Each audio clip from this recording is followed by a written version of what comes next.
তুই কিছু মনে করিস না বাবা, মীরা খুব ভালো একটা মেয়ে, আমরা দুজনেই ওকে খুব পছন্দ করি। এরকম একটা পরিস্থিতিতে মানে এমন পরিস্থিতি তাতে এরকম একটা শারীরিকভাবে অসুস্থ একটা মেয়ে, সেই মেয়েটা সংসার করবে কি করে? একজনের বউ হয় কি করে? এই মেয়েটা তো সংসারে কোনো কাজেই আসবে না, উল্টো বোঝা হয়ে থাকবে। তুই অন্য মেয়ে দেখ, এটাই তো বলতে চাইছো? ঠিকই তো, আমার ছেলের ভালো আমি দেখবো না, তার ভবিষ্যৎ আমি চিন্তা করব না? তুমি কিভাবে এত স্বার্থপর হলো মা?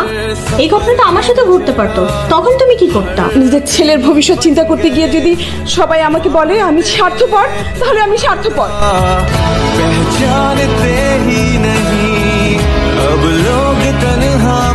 তুমি নিজেকে নিয়ে একটু ভাবো। কতবার বলতে হবে তোমাকে? আমার সাথে যা হওয়ার হয়ে গেছে তো, সেটা অতীত। আমি তোমার ভবিষ্যৎ না। একটা সংসার হয় দুজন সুস্থ মানুষকে নিয়ে। হ্যাঁ, হয়তো বা প্রথমে কয়েক মাস আমাকে ভালো লাগবে, আমার দায়িত্ব নিতে ভালো লাগবে, তারপর কি করবা? তুমি শুধু আমাকে একটা উত্তর দাও, এই অ্যাক্সিডেন্টটা আমার সাথে হতে পারে, তখন তুমি কি করতে?